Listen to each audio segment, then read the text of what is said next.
Jake Morrison sat in his chair at the Planetary Defense Command Center.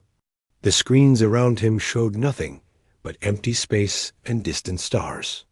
It was a quiet Tuesday morning in 2157, just like any other day for the past 20 years. But today would be different. The alarm started ringing at exactly 9:47 a.m. Red lights flashed across the control room.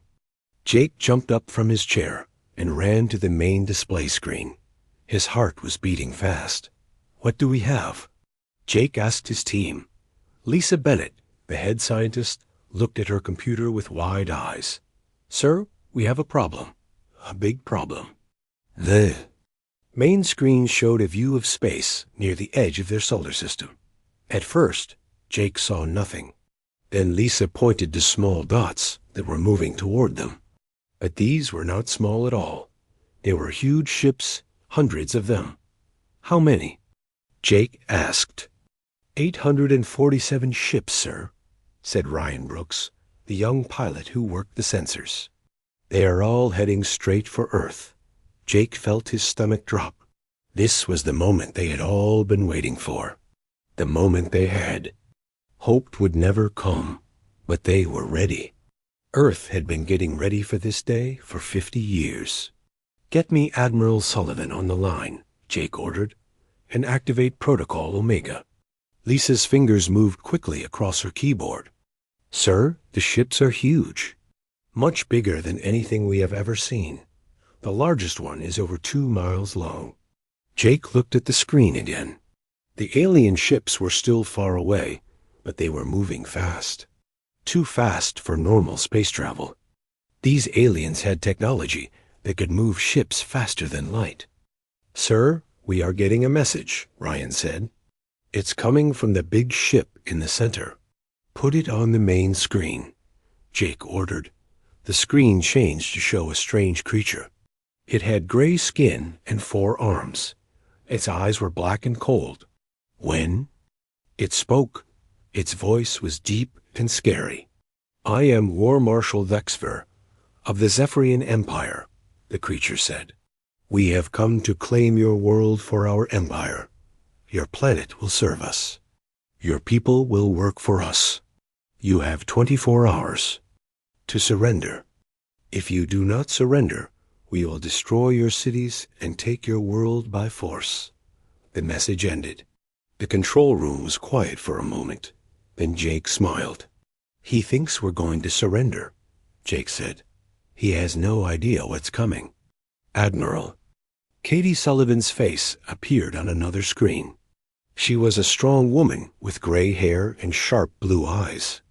She had been preparing for this moment her whole life. "Jake, I saw the message," she said. "Are you ready?"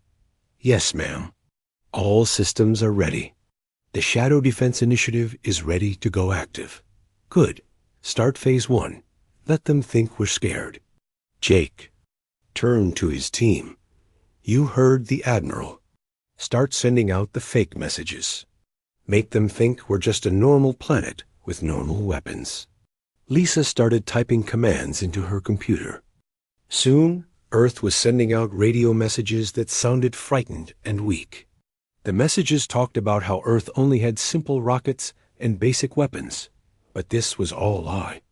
Earth had been listening to alien radio signals for decades. They knew other species existed. They knew some of them were dangerous. So Earth had been preparing in secret. Deep under the ground, huge factories had been building advanced weapons. On the moon, secret bases were hidden from alien eyes.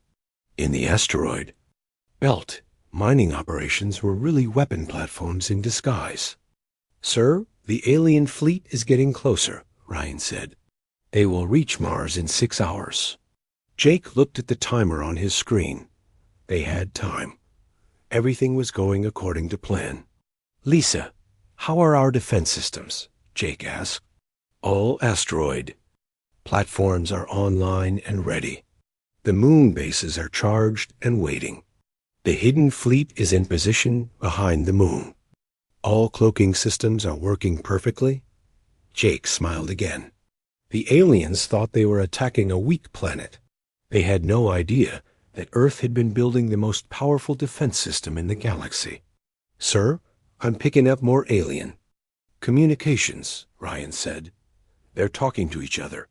They sound very confident." "What are they saying?" Jake asked. "They're laughing about how easy this will be. They think Earth will surrender without a fight. They're already planning how to divide up our planet." Lisa shook her head. "They have no idea what humans can do. When we work together." Jake looked around the control room. His team was calm and ready. They had trained for this moment for years. All over Earth, other teams were getting ready too. The plan was simple but perfect. "Sir, the alien fleet is changing formation," Ryan said. "They're spreading out. It looks like they're getting ready to attack." "Let them come," Jake said. "In a few hours, they're going to learn why you should never underestimate humans." The alien fleet kept moving toward Earth. War Marshal Lexver was probably planning his victory speech. He thought he was about to conquer another weak planet, but he was wrong. Very wrong. Jake looked at the countdown timer. Soon, the whole galaxy would see what humans could really do. 50 years ago, Dr. Amy Rodriguez was just a young scientist working at a radio telescope in New Mexico. She was looking for signals from space, hoping to find proof that humans were not alone in the universe. On a cold night in 2107, she found what she was looking for. But it was not good news. The signal was strong and clear. It was coming from a star system 20 light years away. Amy listened to the message with growing fear. The aliens were talking about conquering other worlds. They were planning to expand their empire. Amy called her boss, General Paul Carter, right away. Paul was a smart military man who understood the danger immediately. "We need to tell the government," Amy said. "No," Paul said. "If we tell everyone, there will be panic. People will be scared. Governments will fight with each other instead of working together. We need to do this in secret." That night, Paul started making phone calls. He talked to leaders in America, Russia, China, and other countries. He told them about the alien signals. He told them that Earth needed to prepare for war. Within a month, the Shadow Defense Initiative was born. Every major country on Earth agreed to work together.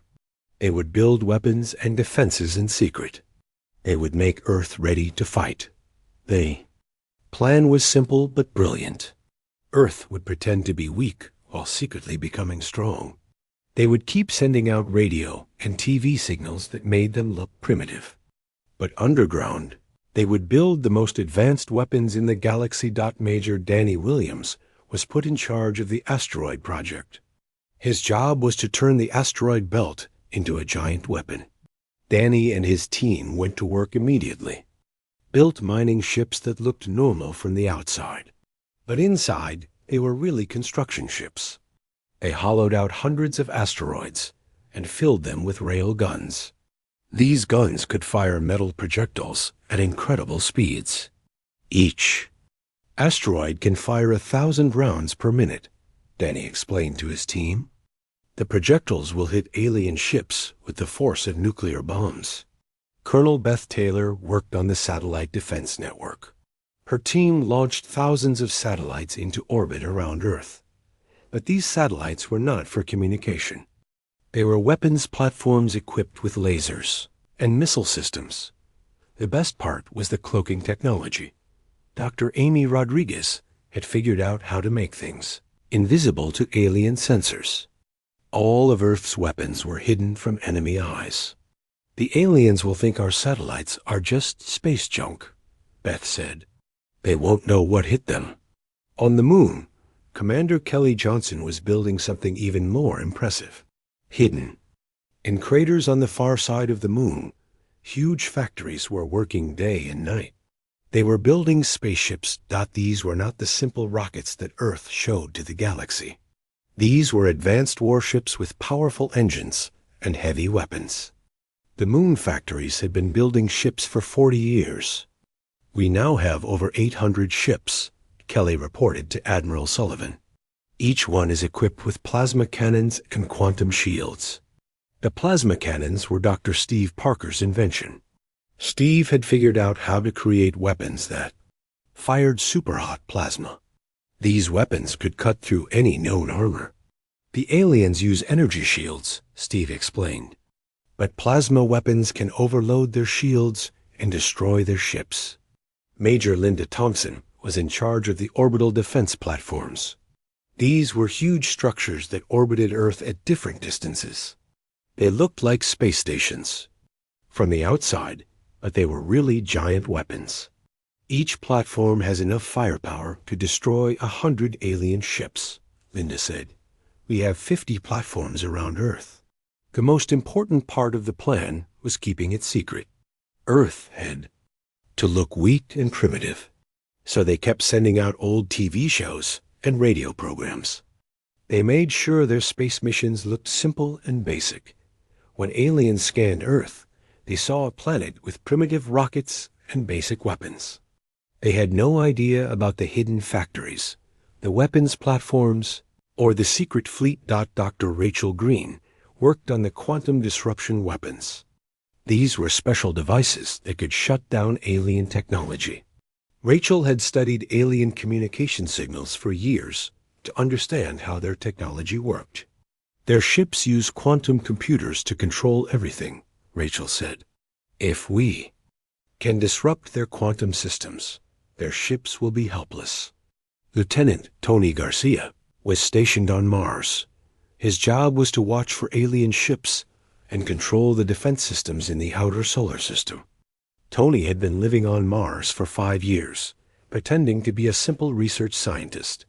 But Tony's base was really a command center for the entire defense network.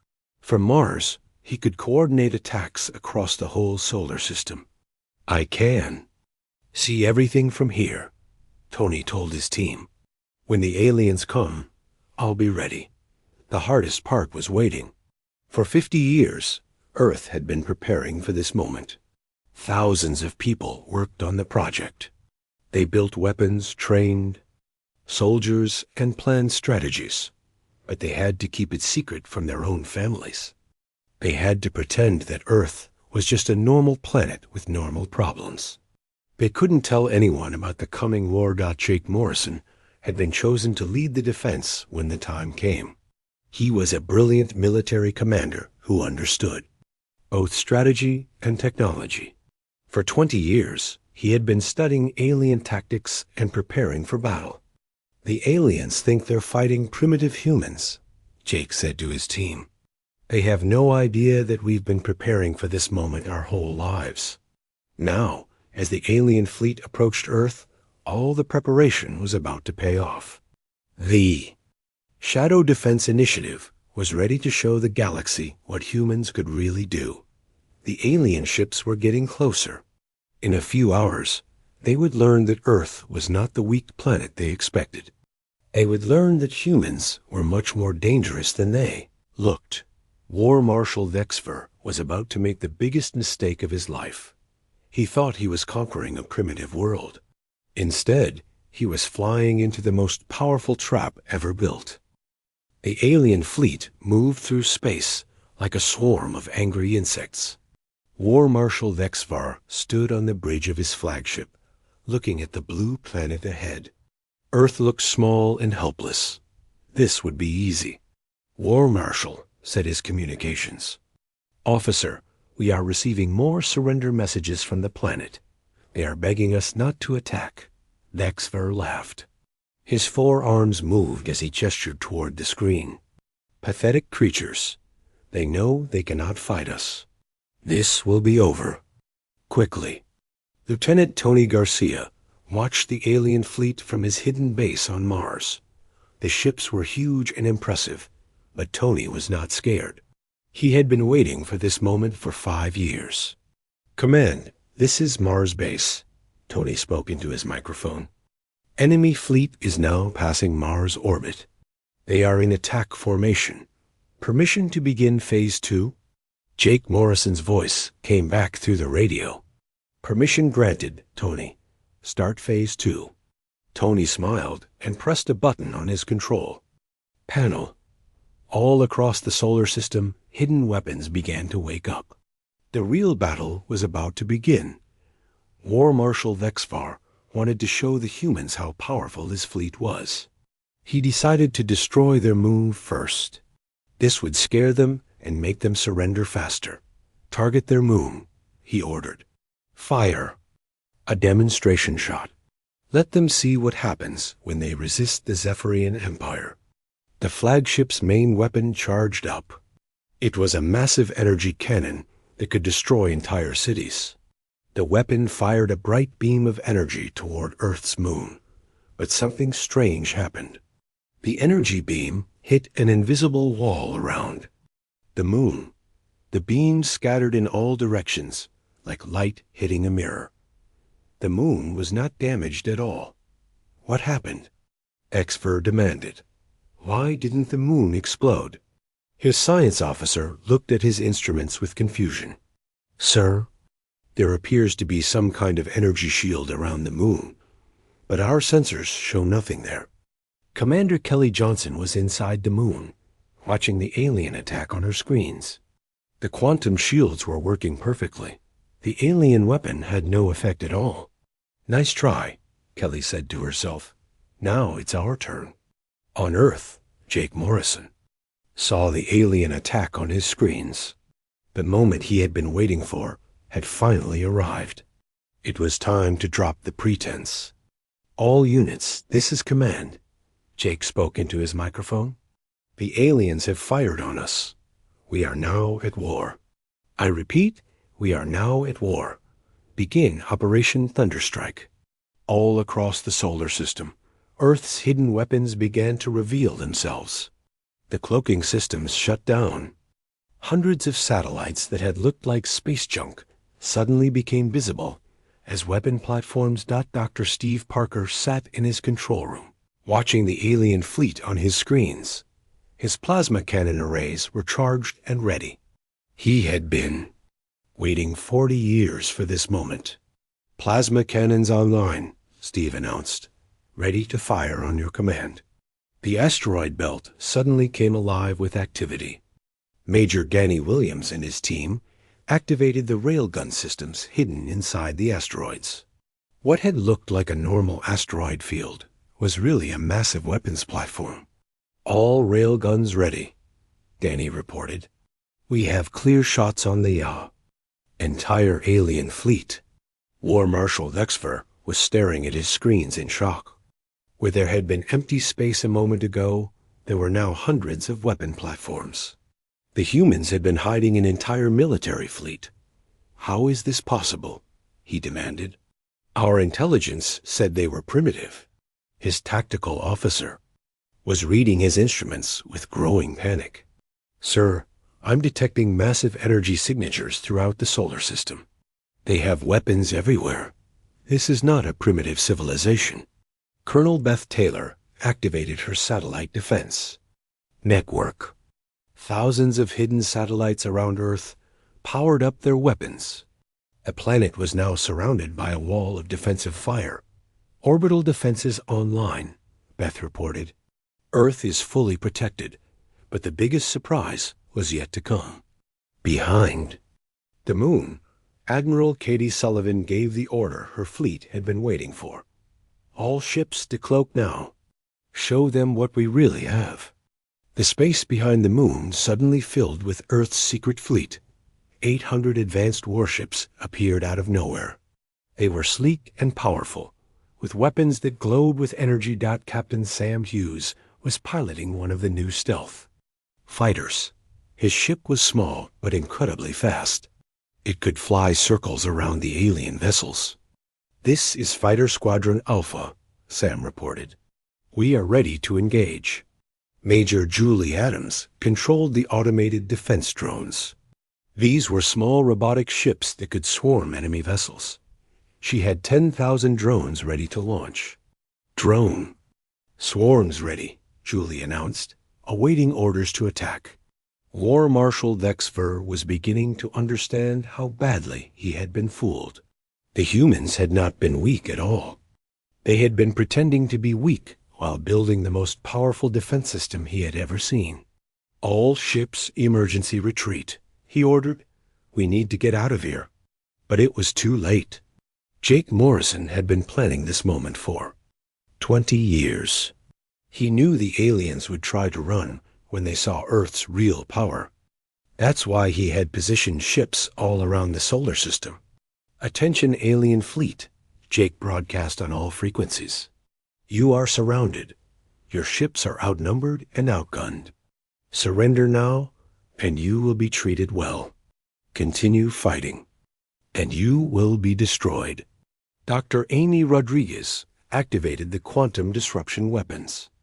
These devices sent out waves of energy that interfered with alien technology. Suddenly, many of the alien ships stopped working properly. "Quantum disruptors active," Amy reported. "Their navigation systems are failing." Commander Matt Davis led the Fast Attack Squadron. His job was to hit the alien ships hard and fast before they could organize a defense. "Fast Attack Squadron, move in," Matt ordered. "Target their big ships first." The alien fleet was in chaos. Their ships were scattered across the solar system, and Earth's forces were attacking from all directions. The careful formation they had maintained was falling apart. War Marshal Vexvar tried to rally his forces, but it was hopeless. The humans had been planning this battle for 50 years. Every move the aliens made had been predicted and prepared for. "Sir, we're receiving surrender signals from 12 of our ships," his communications officer reported. "They're asking for mercy." Vexfer looked at the tactical display. His mighty fleet was being torn apart by weapons he had never imagined. The humans had turned their entire solar system into a trap. The battle that was supposed to take days was already over. And it had only been 3 minutes since the first shot was fired. The counterattack began with a sound like thunder rolling across space. Major Danny Williams pressed the firing button, and 1,000 railguns hidden in the asteroids fired at once. "All railguns firing," Danny announced. "Tungsten projectiles." Away, the metal projectiles flew through space at incredible speeds. They were moving so fast that they glowed white-hot from friction with space dust. When they hit the alien ships, the impacts were devastating. War Marshal Vexvar watched in horror as his ships began exploding. The human projectiles punched through his strongest armor like it was paper. Ships that had taken years to build were destroyed in seconds. "Shields up," he screamed. "All ships, maximum shields." But it was too late. The human attack was too fast and too powerful. Dr. Rachel Green activated her quantum disruption weapons, sending waves of energy that interfered with alien technology. "Quantum disruption at maximum power," Rachel reported. "Their shields are failing." Captain Sam Hughes dove his stealth fighter toward the alien flagship. His ship was so fast that the aliens couldn't track him. He fired his plasma cannons at the big ship's engines. "Direct hit on enemy flagship," Sam reported. "Their engines are damaged." The alien fleet tried to fight back, but their weapons were no match for Earth's defenses. Colonel Beth Taylor's orbital platforms absorbed the alien fire with their quantum. Shields then returned fire with devastating plasma beams. "Orbital platforms reporting minimal damage," Beth said. "Our shields are holding perfectly." Admiral Katie Sullivan watched the battle from her command ship. Her hidden fleet was now surrounding the alien forces. The aliens were trapped with nowhere to run. "All ships, commence coordinated attack," Katie ordered. "Target their command vessels first."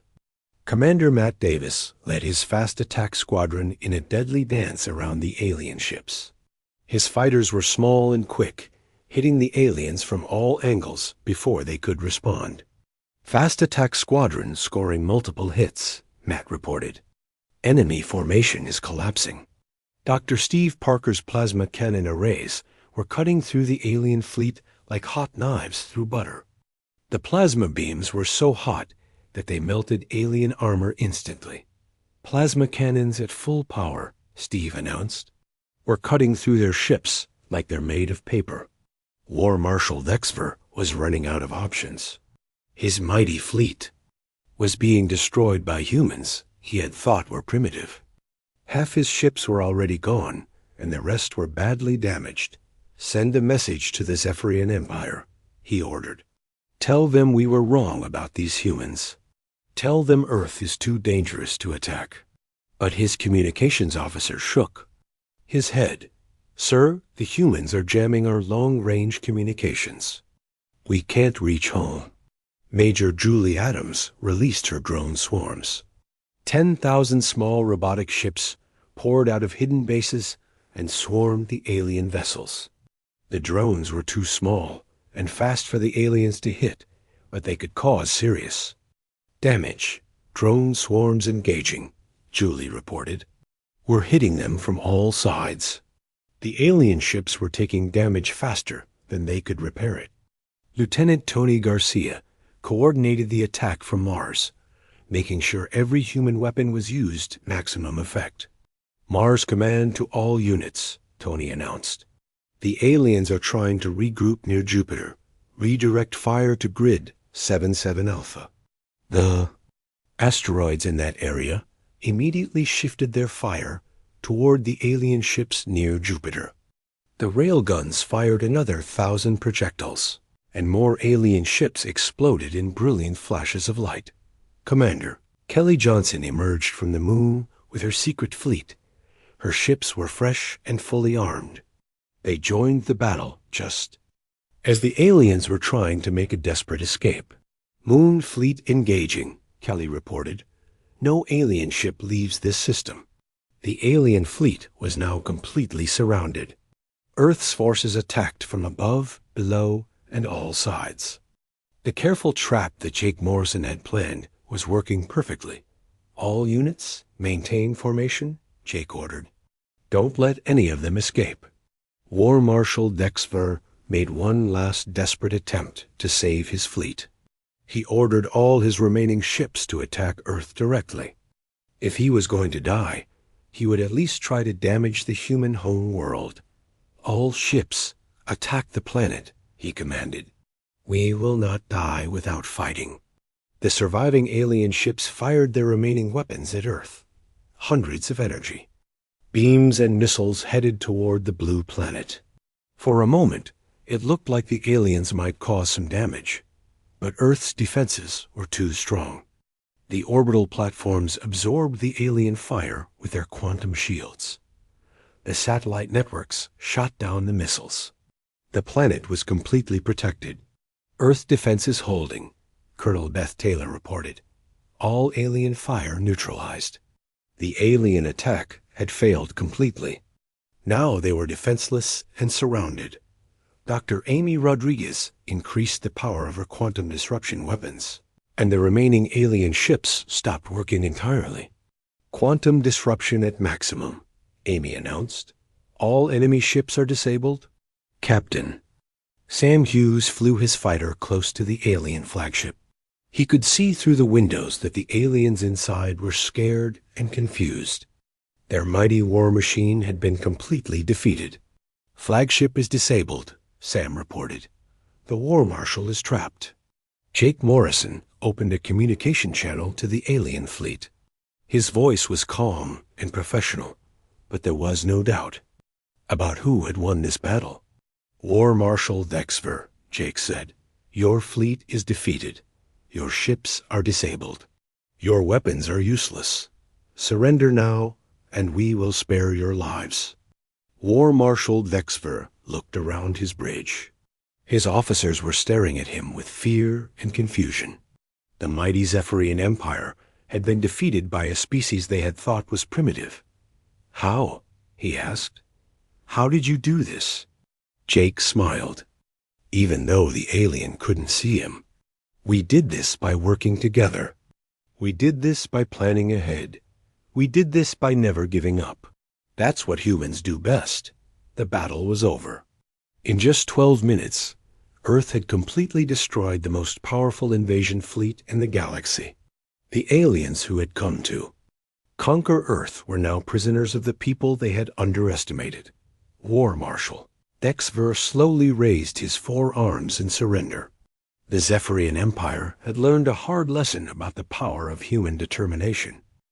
President Helen Baker sat in the White House, watching the reports from space. The battle was over, and Earth had won.